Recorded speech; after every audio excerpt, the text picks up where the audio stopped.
चयन होते थे आईएएस के, एचसीएस के, मुख्यमंत्री को एक लिस्ट जाती थी, वो जहां से भी सिफारिशें चलती थी कि ये 5 जो एचसीएस लगाने हैं साहब, फाइल पर साइन कर दो।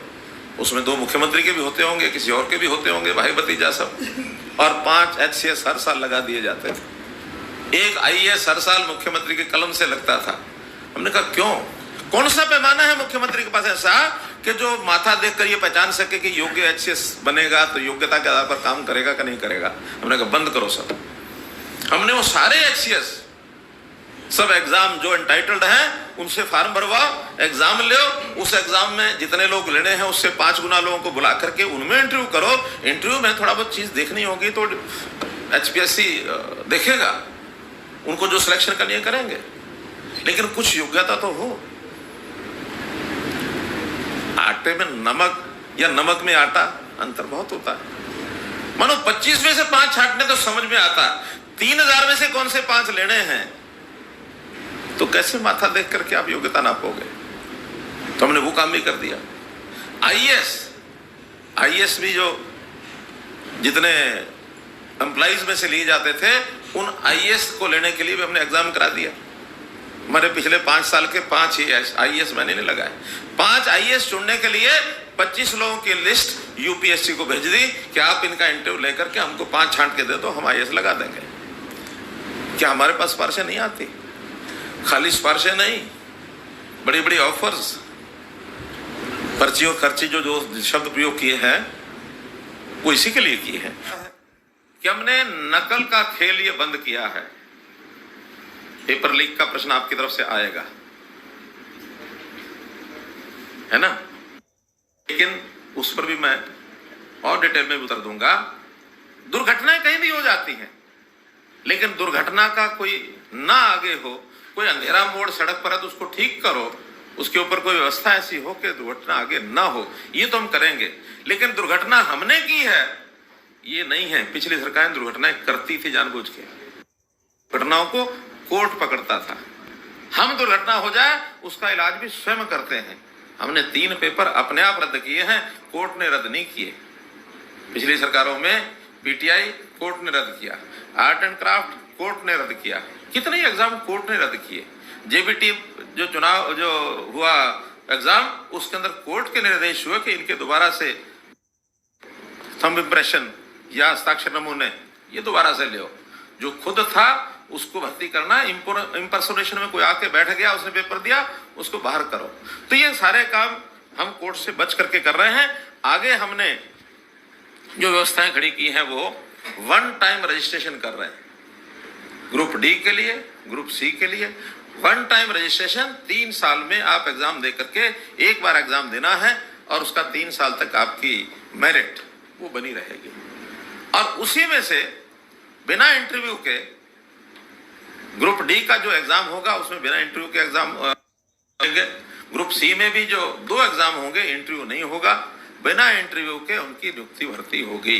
ताकि ये जो इंटरव्यू में भ्रष्टाचार चलता है कि 5 के 15 नंबर करना और किसके करना किसके नहीं करना, और फिर जो गेम चलते हैं पर्ची खर्ची के, वो हमने सारे बंद कर दिए। आगे बिल्कुल नहीं होंगे कि ई फाइल सिस्टम ये हम चालू करें। एक प्रकार से युवाओं में एक विश्वास बना है कि हमको अब पढ़ाई करने वाले को, योग्यता वाले को नौकरी मिल जाएगी। अब जो बैकडोर एंट्री है वो सारी बंद कर दी। जो ये पहले आउटसोर्सिंग के माध्यम से भर्ती करना, जिसको मर्जी भर्ती कर लेना, और बाद में रेगुलराइजेशन पॉलिसी बनाना, हमने आने के बाद कोई रेगुलराइजेशन पॉलिसी नहीं बनाई एक भी। आउटसोर्सिंग है तो आउटसोर्सिंग में ही रहेगा। और आउटसोर्सिंग में जो ठेकेदार थे, जो ठेकेदारों की आज भी शिकायतें मिलती हैं कि उसने इतने 1000 रुपए दे दिए तब नौकरी मिल गई, उसने इतने दे दिए, इतनी कमीशन ले रहे हैं, इतने महीने के पैसा ले रहे हैं, वो भी सब बंद करने के लिए हमने कौशल रोजगार निगम ये बनाया है।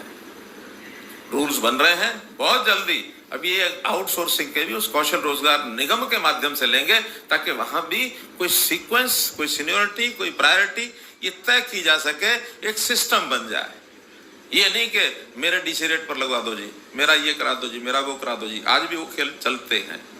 तो सब चीजें एक दिन में तो होंगी नहीं।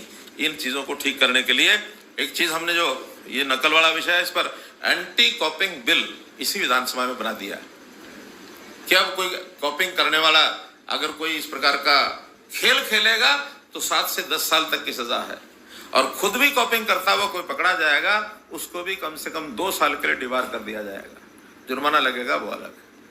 तो इसलिए कॉपिंग से उसमें करेक्टिव मेजर्स भी अपनाने हैं और कुछ प्रिवेंटिव भी, डेटरेंट भी, सख्ती भी, सजा भी, ये सब चीज हम कर रहे हैं। एजेंसियां, आखिर सरकार स्टेट गवर्नमेंट है, एजेंसी इसकी इन्वेस्टिगेशन करने में नाकाम रहती है, या आखिर तक जहां ये गड़बड़ हुई वहां तक एंड आ जाता है, डेड एंड आ जाता है, तो हमको किसी और को भी एजेंसी को इन्वेस्टिगेशन करने के लिए सौंपने में कोई हर्ज नहीं है, किसी भी लेवल तक हम जा सकते हैं। लेकिन जब हमारी पुलिस की एजेंसियां, हमारी टीम पहुंच गई है कि जहां से लीक हुआ है उस आदमी को भी पकड़ लिया है और किस कंसिडरेशन में उसने लीकेज कराया, वो पैसे भी पकड़े गए हैं, तो ये सारा जब हो गया है तो ये तभी होता है सीबीआई वगैरह की जांच, जब कोई फेल्योर हो किसी जांच में, या कहीं कोई बाहरी दबाव का शक हो। लोगों को लगता है कि जैसे राजनीतिक दबाव आ जाता है, कई बार विपक्ष में खास करके लगता है सरकार के लोग इस पर दबाव डालेंगे, इसको नहीं होने देंगे, वो डिमांड करते हैं।